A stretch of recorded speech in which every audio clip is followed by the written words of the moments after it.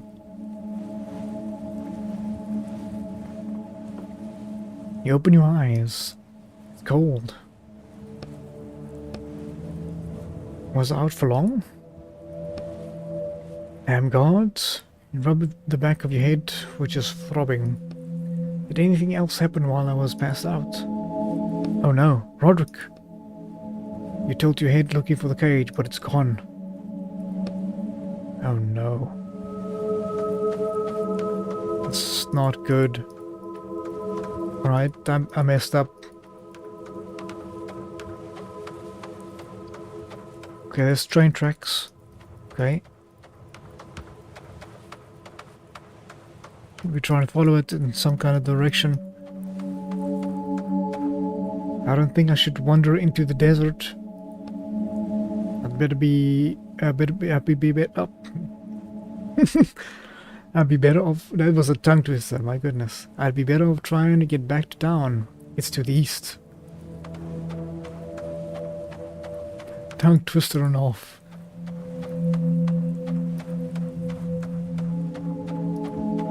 A dead body. Oh no. You see a motionless body lying face down in the sand. Another disturber of the town's peace. Turn the body over. Oh. The man is wearing a coat. A tag is sewn to the chest. Examine the tag. The tag says W204. It also has a logo of a company called Reed Rem on it. Was he serving time too? What else would he be doing here? Let's go through his pockets. Nothing in the right one. In his left pocket you find some cash and some old faded checks.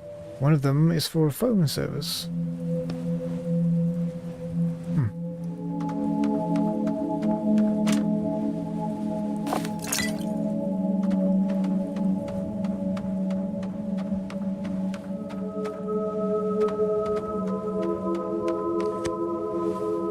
They already raised the ladder. Yeah, that makes sense. Check on this side. Doesn't look like it wants me to go that way. Maybe let's check down here. Maybe one of these little... Ah, there we go. Metal plate. You notice a slight glowing coming from between these loose wall plates. What is this? Examine the inscription on the plate. You see a barely noticeable inscription on the plate. Trust a bag of bricks. Come on, I already know that. You notice that the wall plate isn't completely attached to the wall. Maybe I can move it. Aha. Some more sewers. And a crate. An old wooden crate. Its lid is nailed shut with rusty nails, but I still have my crowbar. The damp wood of the lid shifts off without much trouble. Uh-oh. We're getting medical supplies. Oh, I still have my money. Okay, that's great.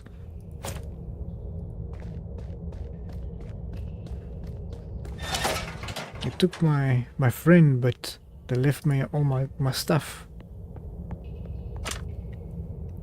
This crate's hinges have been bound with steel wire. Apparently whoever it belongs to couldn't afford a lock. You cut through the wire and open the crate. Some oh my. They give me a lot of food, eh? Right behind the grating you see a path leading out to the sewers. It won't budge. Keep shaking it. Nothing happens. Shake the grating like a psycho. Open up. Ah. You pull at the steel bars with all your might, but nothing happens. Well, this is just great.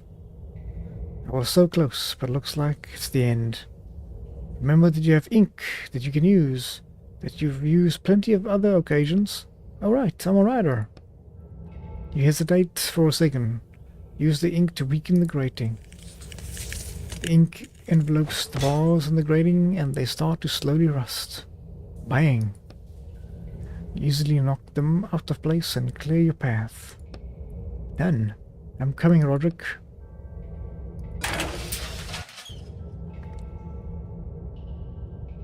Oh, that's a...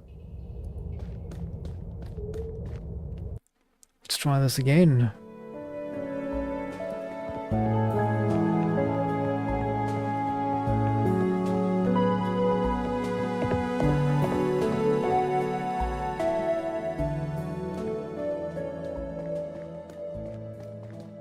Guess we just run straight at that woman again and see if we can get our stuff. You hide around the corner and peek out at the tent. Yes, Mr. Nariano. I'm sure he was looking for that exact thing. He called it the weather controller. Nah, I never said anything about that. Mr. Nariano is carefully twisting a device in his hand, try to figure out how it works. Damn. He's already here. If this thing really can control the storms, do you think my husband really created something like that and didn't tell us? All these years. All these people who died in the storms or went insane. He might have been responsible for that. I wouldn't jump to any conclusions. We don't actually know what the device can do, and maybe your husband did everything he could. I hope so. Thank you, Rohanda. Thank you for telling me this. I wouldn't have been terrible if such a valuable object fell into the hands of a stranger. I think we would.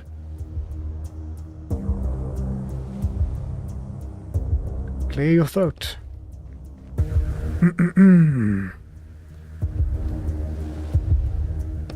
It's him. He's back. Ah yes, we've met already. He tries to look nonchalant. The woman moves slowly towards the radio. Break the woman's radio. Crash. Your hit shatters the radio on the pole. The woman runs into the house. Give me that. Can it really control the weather? And what if it could? Then I can't just give you the controller. This thing could decide the fate of the town. I don't care. Nariano takes a step back, grasping the controller tightly in his chest. It looks like he's prepared to fight for it to the very end. You notice a familiar object around his neck. Hold on, that's mine. You point to Roderick's cage, which is hanging around his neck. Where the hell did you manage to steal it? You sharply yank the cage off his neck and stuff it in your pocket. Nariano flinches, not expecting you to act so suddenly. You need to run now. Huh? Attention all residents. This is Lindy speaking. There's a death storm coming. I repeat, a death storm is approaching. Start evacuating. We have 10 minutes. Did you push something? No, I didn't touch it. We need to stop the storm. Give it to me now. Not a chance. Tell me how it works and I'll stop the storm. I don't actually know how, but I can try and figure it out. I'm looking for the instructions. Then what use are you? We're just going to let people's lives depend on your attempts to try and figure it out? Let me at least look at the display. I mean, I can see what it means. Death storm, 7 minutes, hurry. Everyone with an empty train, take an upward street resident. Train 12 is causing a jam up at the exit. The wheel fell off. Get the car off the tracks, it's blocking the way. I'm going to go see Lindif. He and I will figure out this ourselves. Get out of my way. Grab him. Now he only walks slowly past you. You try and grab him, but out of the corner of your eye you see an object flying right at you. The steel tip of a cane. Bang. Not again. Right before you hit the ground, you see Nariano climbing the stairs to the meteorologist tower. You open your eyes and get up with some difficulty. Finally, get up that tower quickly and grab the controller. I don't know anything about the controller. My father didn't tell me anything. Wrong button. I need to check the stormometer. Death storm is in 2 minutes. I don't know, either just push something, Nariano. Let's go. One final push. This has to be such a long day. Let's get up there and have a look. Nariano is arguing with the young man, the controller with the controller in his hands. A wild wind blows through the window. The storm is almost here. We're out of time. Okay, let's knock the man unconscious. Before Nariano can react, you punch him in the jaw. Can't have you interfering. The young man watches in silence, slowly pressing themselves against the wall. You take the controller off Mr. Nariano's unconscious body. You had your chance to stop the storm, now it's my turn. The young man presses himself against the panel of instruments. Red lights are flashing all over. 30 seconds, he says, taking a quick glance at the window, then squeezing his eyes shut. Dozens of buttons and switches, and not a single one is labeled. What an egotistic asshole. You look at the young man, shoots you as filled with 10% understanding and 90% fear of dying in a death storm. There are 3 big switches above the display. Start with those and I'll check the text, but there's not much about it in here either. Start at the first one. The switch makes no sound as it moves. It seems to be completely broken. Click the second one. 2 lights on the panel become on. There are 2 buttons next to the light. Press the first one. Alarm is set for 4 AM, coming from the device. Young man gives you a gloomy look. His shred of hope has been that he might be saved seemed to have just evaporated. Push the second button. The panel goes dark and the device looks just like it did when you started. Oh. Okay, let's click the second switch again. Push the second button. Oh, yeah, let's click the third one. The device starts vibrating. Whatever that means. Click the first switch. Switch clicks loudly as it moves. Then a multitude of indicators and buttons light up on display. Let's see. You spin the device around, trying to decide what button to push now. The wind coming in through the window picks up, and a strange metallic taste starts filling your mouth. You smell burnt metal. Here goes. Close your eyes and put a random button. Beep. The storm is still moving. Try and push a random button. It's slowing down, but it's still getting closer. Scream and push a random button. It's moving away. It's moving away. Phew. Push the controller down with shaking hands, and you hear cheers from the people outside getting louder and louder. That was close. Way too much going on for my first day. He holds his head on his hand. You're outside.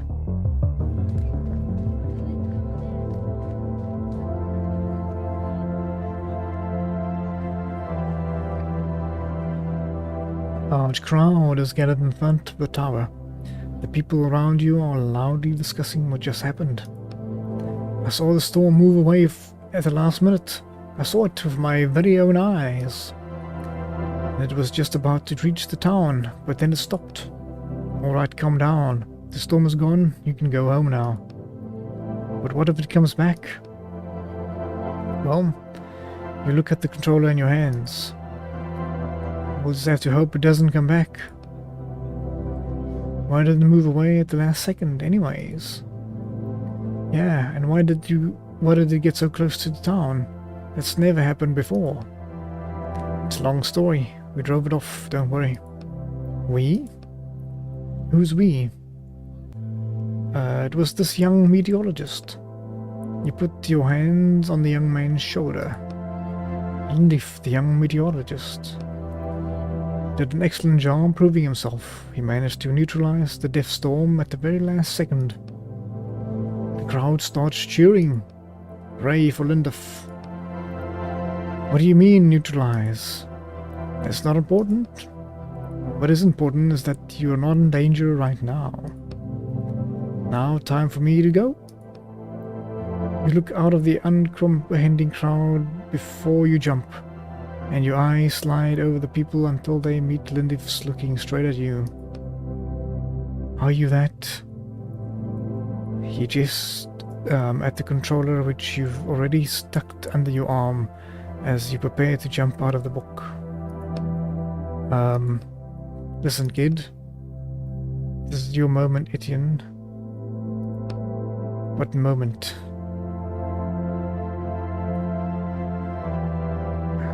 You sigh. I need it.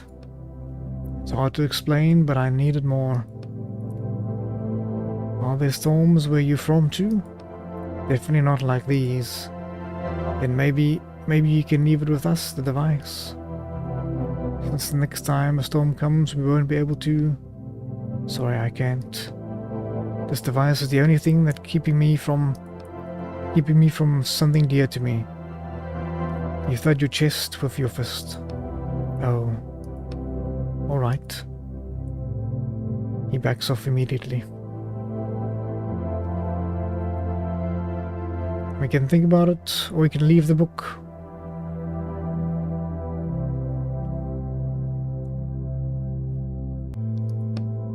Damn. You look around at the uncomprehending crowd. The people have gone quiet as they listen to your conversation with Lindif. Think on it some more. Damn you, Roderick. It's not that simple. All you do is stare on my pocket. It's nothing to you. Whispers start running through the crowd. You hear snippets like insane and talking to himself. I can hand in this damn thing and get my shackles off. Do you understand how much that will change things? Do you understand how valuable it is to me? All of the suffering I went through for this. Just look around. Again? You sigh, but you decide to look around at the whispering crowd. Are these real people you see in front of you? You examine the people in the crowd. Some are whispering and watching your performance, but it seems as though everyone knows that something important is happening. Even the guards who practically cracked your skull earlier are standing off to the side and excitedly discussing something. Elderly men and women peer out from the windows, trying to see what's happening in the darkness. A mother leads her child home. The child trips over the cable sticking out of the sand. And his mother quickly helps him up.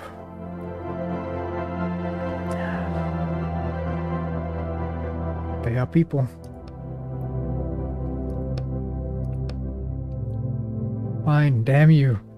You shove the controller into Lindif's hand. If the storm comes, flip this first switch, then press that button right there. I'm not sure how the rest of it works. Lindif, who seems to have accepted that you're a crazy person who talks to himself, suddenly beams with joy. He gives you a hug with his free arm, and you feel the warmth of his touch. Lindif looks out at the people in the crowd. They still don't understand how the death storm, this odd device, and the man with the paper face are connected. Thank you, he whispers, looking you in the eye once more. Alright, let's drop the sentiment and look at the ground.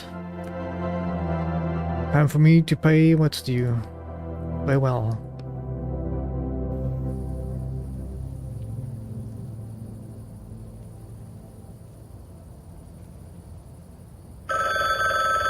Oh.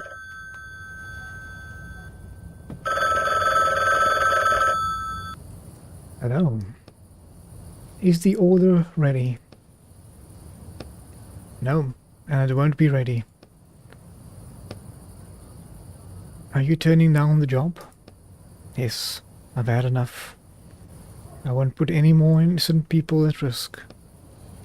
So it's people. Very well. What do you mean, very well? I mean, I made a decent bit of cash off you.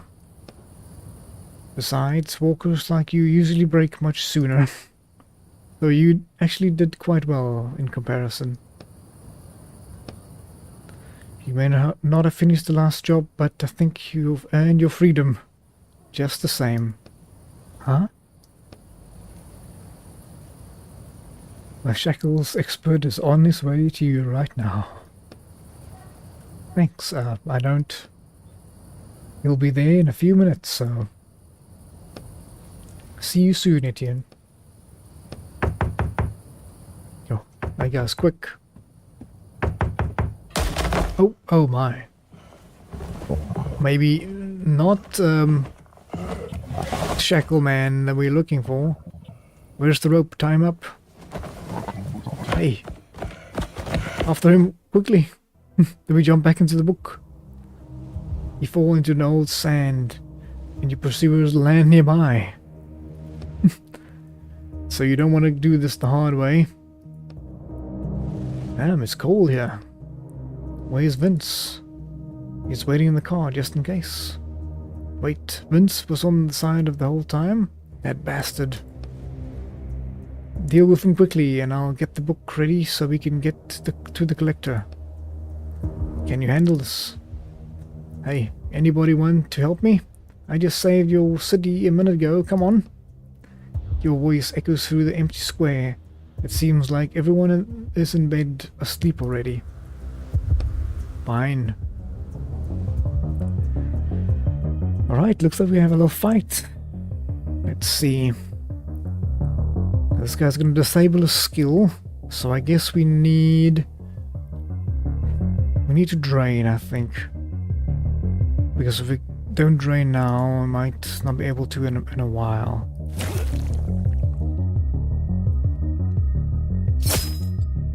Okay.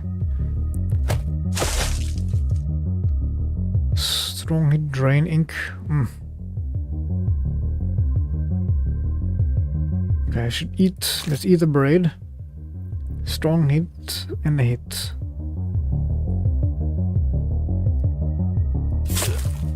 Let's slash that guy.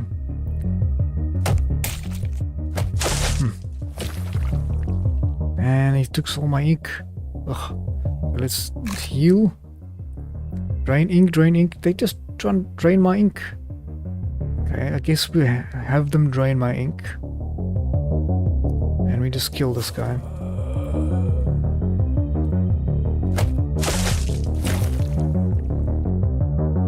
Disable skill, drain ink. That's shield. Nope, I don't know why I did that. Maybe just to heal.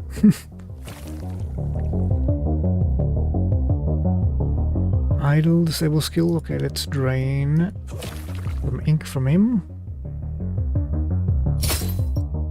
Okay, he's disabled that one.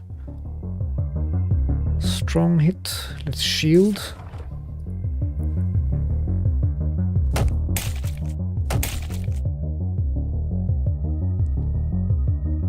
Drain ink, disable, let's slash.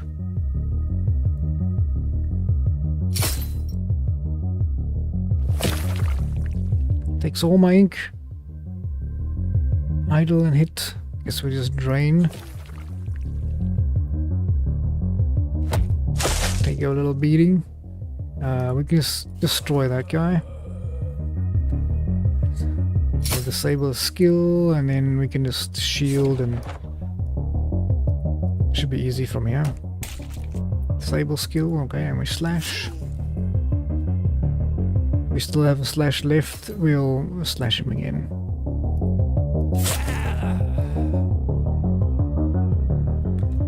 Aha. Are you okay? Relatively. What book did they want to take you into? 1 second. You pick up the book that one of the thugs dropped and look at the black cover. The name's been erased. They said something about a collector. Is that your boss? My former boss. You open the book and flip through the pages. You want to get out of here? I have this idea.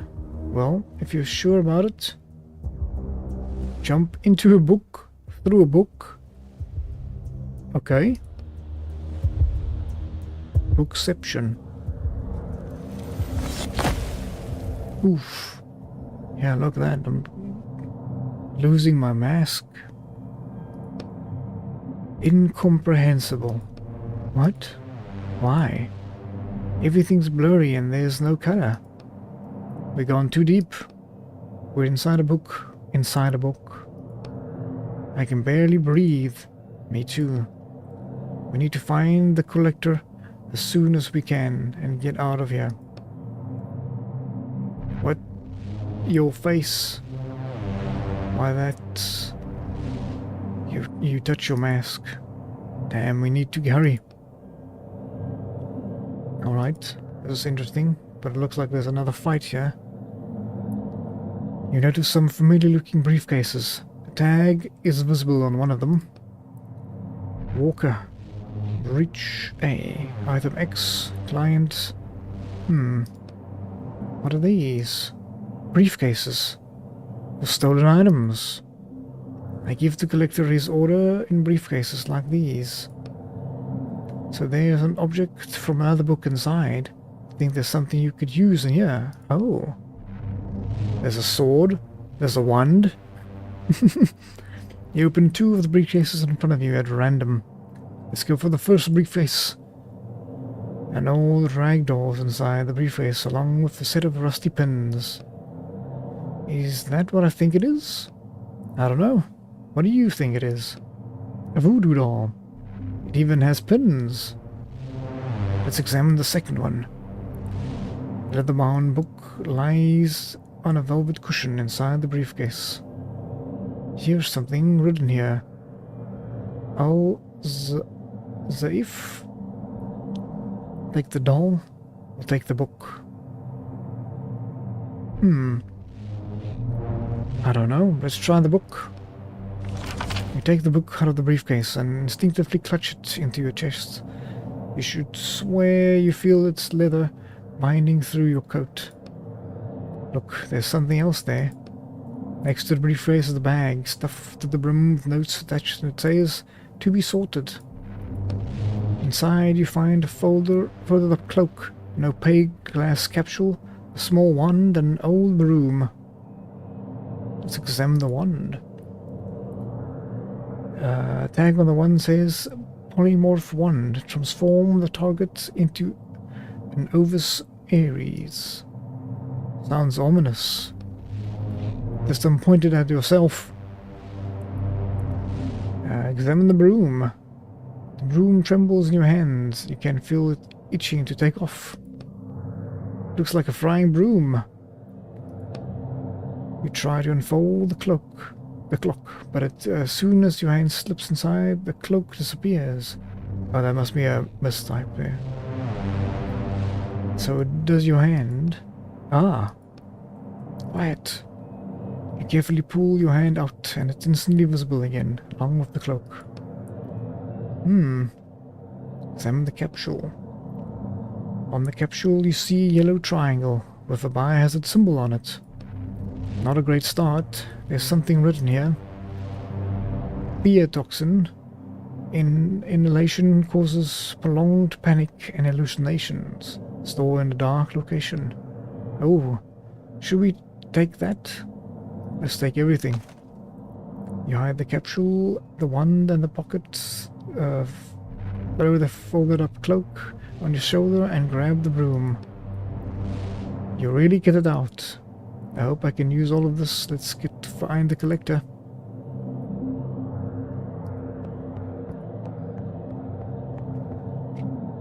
Guess I just go straight in here.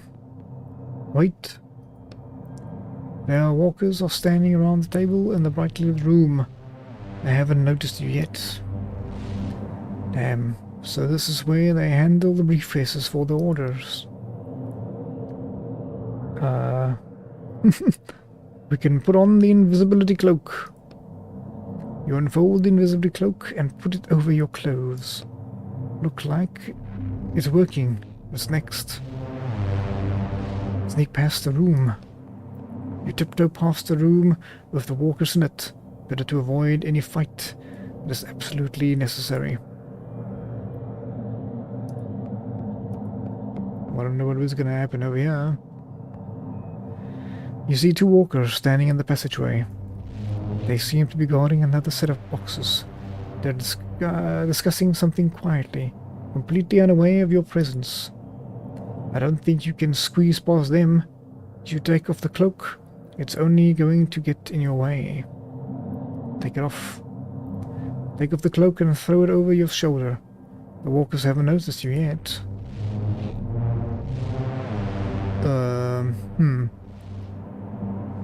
Let's try use the toxin capsule. You wind up and throw the capsule of fear toxin at the walker. It falls right between them and shatters. The men turn around sharply. Hey, stop! You! You see both men's eyes widen in horror. You're a monster! Help! Both men look around in terror, then jump over the railings into the darkness. I hope it's not too far down. There's a librarian and books. A stack of books, including the ones you've been in.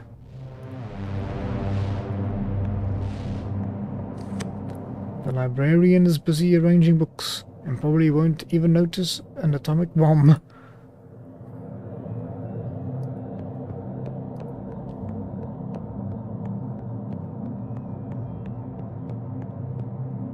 Right, let's see what we can do on this side.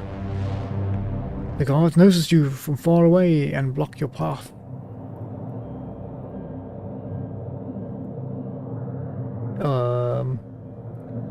We can use the wand.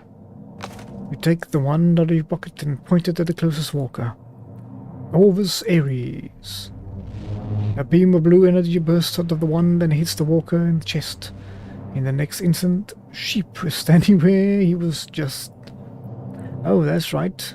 Orvis Ares is the scientific name for a domestic sheep. I thought it was a spell. The other walkers have already dropped into the fight stance, ready to attack. Orvis Ares. You point the one at the closest enemy, but nothing happens. A large crack is now running through the crystal at the end of the wand. Bah, useless piece of... The other walkers simultaneously drop into fighting stances. Oh, we have a book. That's cool. Doesn't let me hover over it. Maybe I need some... I'll have to drain. There's only one. It's gonna drain my ink. That's one hit. Let's chomp on an apple. And then let's drain this guy.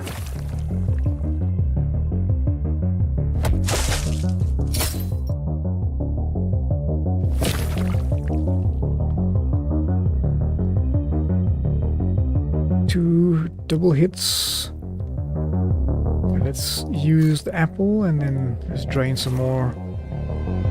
Definitely need some. Strong attack, hit, 3 damage to all, 60 ink. Alright, that book is pretty sweet.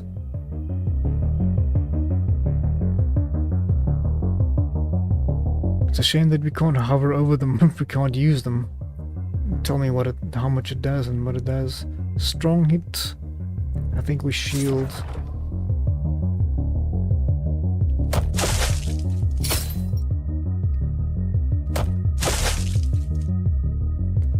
Hit, disable, drain. Okay, let's eat bread and let's use the book.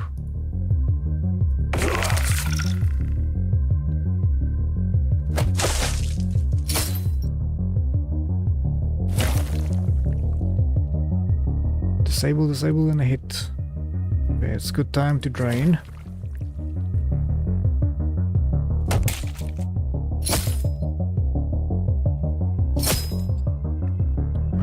Taking my slash away.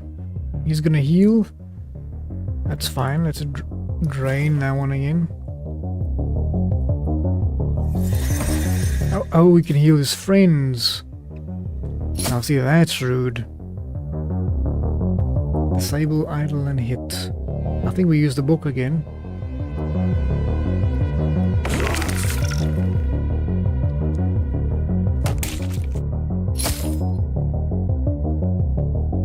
Strong hit, a heal.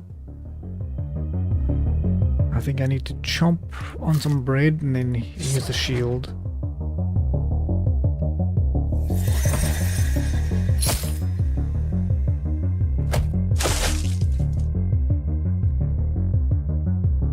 Okay, one hit, one heal. Okay, let's drain this guy. And then... Okay, we gotta use this book, right? Strong hit.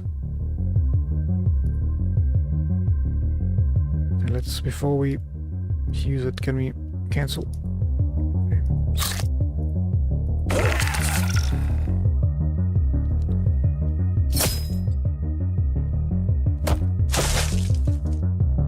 Idle, disable skill, we can just drain. And the other one should be easy enough. We should just heal up before we finish him off.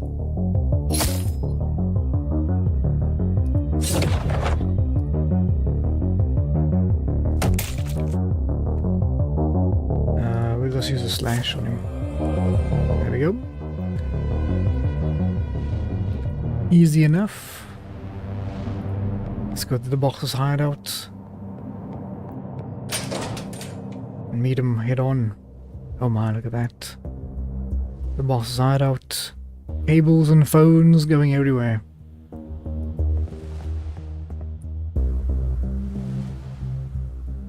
Standing and looking straight at him. Alright, alright. I give up. Just don't hit me, he smirks. Take off my shackles. You grab him by the throat. That's a slight problem with that. My shackle expert took the day off today. His daughter's sick. He's lying. I know. How about I call you when he's available, okay? It'll only be a few days. You hit him. Do you think I'm an idiot? Well, if you really want to know, you promised me you'd take them off. So hold up your end of the deal. But you didn't hold up your end. I'll hold it up right now. You squeeze his throat harder. Calm down, you idiot. No one expects the rider's police can take them off. Do you really think my own men would be walking around in shackles if I could take them off? I would build a literal empire stealing objects if I could do that. Not this stinking warehouse. Wait, I thought you had proof that he could do it. A friend told me about him. Wait, Vince told me about you. And when I found out he was one of your thugs, was that all part of your plan? Well, this thing wasn't happening now, was it? He rubs his throat. You're going to take off my shackles. I don't know how, but that's your problem now. Or what? Are you going to kill me, a character? He winks in a horrible wink. But you turned into such a nice guy, now haven't you? You squeeze his throat with all your strength and look him in the eye.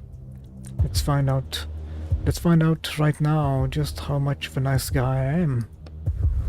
That doesn't quite inspire fear, to be honest. Let's finish up quickly. I have things to do. Some important people will be here soon, and I'll be offloading a huge lot today. You turn around and see a stack of containers through the open door. Yes, that's right. Did you think I was just sitting here twiddling my thumbs? I'm about to close the deal of the century. Are those containers full of stolen items? Fit to burst. I can only imagine what'll happen when all floods the market. He glances briefly at the monitor, where you can see henchmen running into your direction. You're right. It's certainly time for us to finish up here. Oh, grab him by the essence. You push your hand deeper, trying to touch not the collector's neck, but the very essence inside of him. You feel a scrap of old paper. Your fingers run across the text written there in old ink many years ago. What? He's in a book, so he's written. Huh. This is getting insane. We're in a book, and the book phones us in the real world and sends us to other books to bring stuff into this book. This is getting crazy. Start pulling. I can call the shackle expert, let's say tomorrow, okay? That's the only time frame I can give you. We'll get your shackles off and you'll be set. You can write as much as you want. The henchmen are almost here. Sorry, I'm not letting that happen to me again. Grab his paper with both hands and start pulling it towards you. What are you thinking, Etienne? Don't worry, I've done this before. Oh no. Oh, am I taking him into the real world? You see the client slowly separating from the book's environment, becoming something foreign. Damn. Aren't his henchmen going to come for us? They don't have a direct route to that book. Besides, they won't like what's waiting for them there. You keep pulling the paper. It gets more and more difficult to pull. What's going on? Now is not the time to give up. No, I'm not giving up. This is as hard as I can pull. What now? They're right outside already. Now we add another force. You bend your knees, ready to jump forward. You push off the ground. You hear unbelievably loud crunching sound, so loud that it feels like the whole world must have been able to hear it. With a ringing sound, the paper in your hands separates itself from the book and flies upwards with you.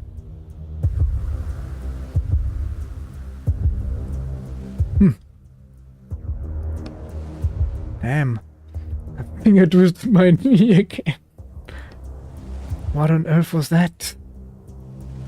Where am I? What have you done? He looks around. You'll find out soon enough. The collector suddenly jumps up and aims a gun at you. It's an antique, decorated with a swirling pattern. Take me back. Hey, calm down. Calm down. Etienne. Hand over the book now. Where's my book? I'm afraid nothing would come of it. Hey, don't joke around with him. That thing I just did. They'll all hear it.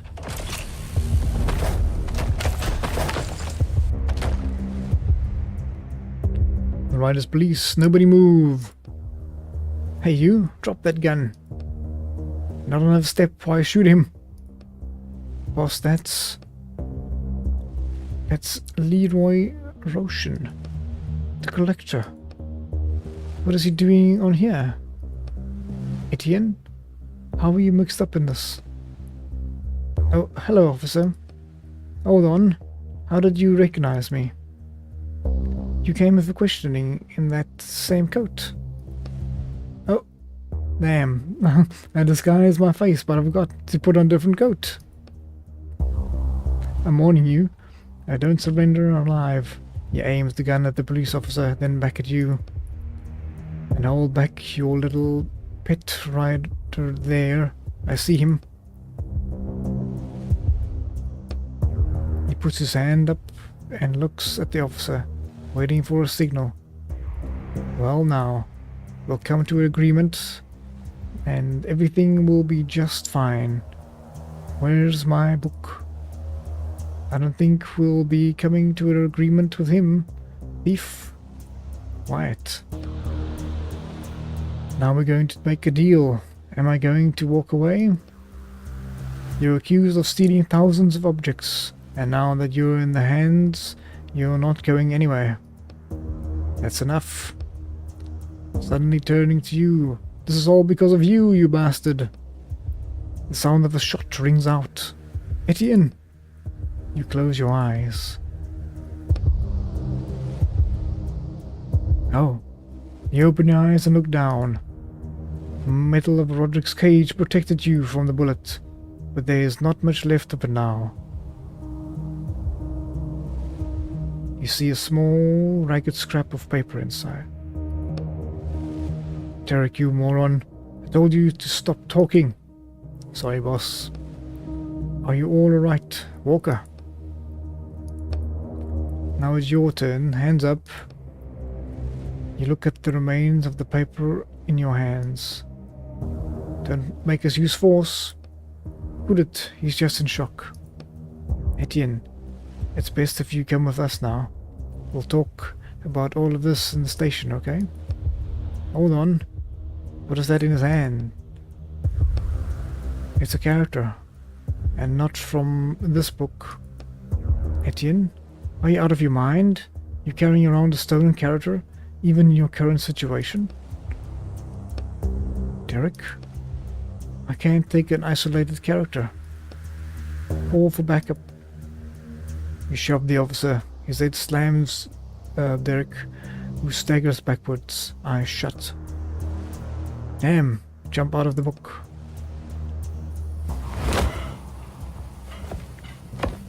Oh, just run over him. Oh my. What? Oh, okay. Don't know where I'm gonna land up now.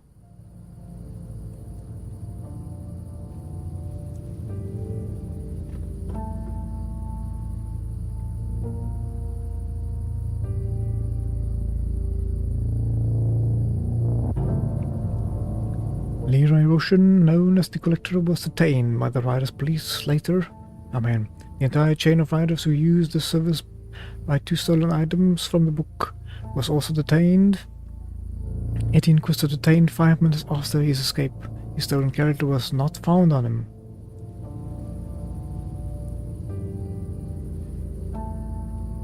"28 years later.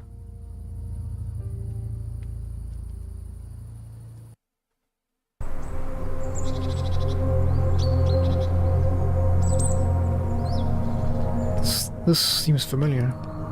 Well, I think this is his house. Take off your disguise, okay? You run your hand over your face. Alright, now I am ready.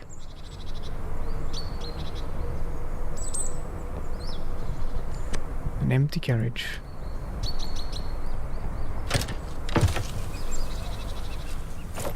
Oh, wow, we've still got all the stuff, okay.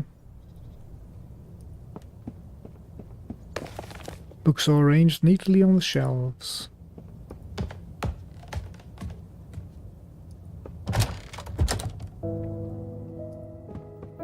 The man. Sir. How can I help you? My name is Etienne. Waiting for you to continue. You probably don't remember me.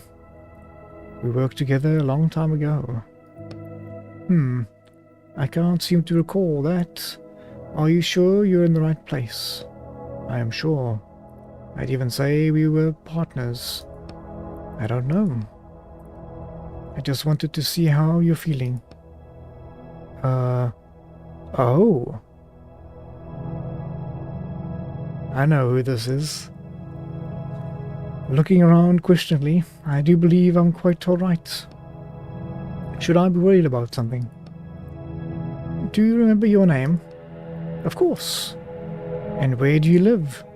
Baker Street. That's good. I had to make a few changes because of your injuries. Injuries, sir? Yes. Although it seems everything worked out. Sorry to keep you waiting. I'm back. Watson? He nods to the man in the window. Holmes? He nods back. And you, sir? He looks questioningly at you. I'm on my way out. Someone you know, Watson? I am not sure. Are you quite certain you're alright, sir? Yes, my apologies again for disturbing you.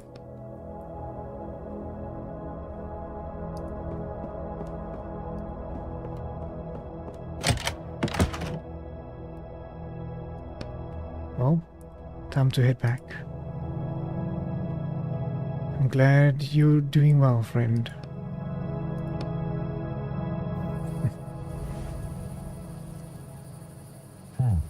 I think it worked. Well, Roderick, it's time for me to figure out my own stuff.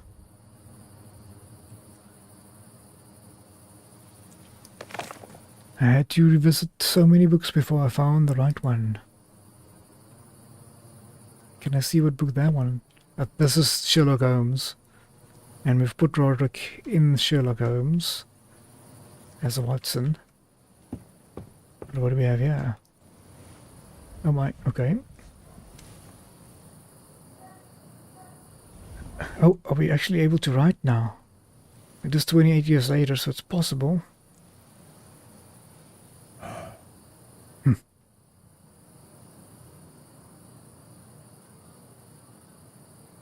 I think that's it. No credits, no nothing. Oh, there's some credits. I think it's done. It must be. I'll leave you guys for some credits. Thank you very much for joining us. That was awesome. I almost cried there. That's some pretty good stuff. I hope you guys enjoyed it, and I'll see you next time. But remember, it's the 11th hour. Have a good one, folks.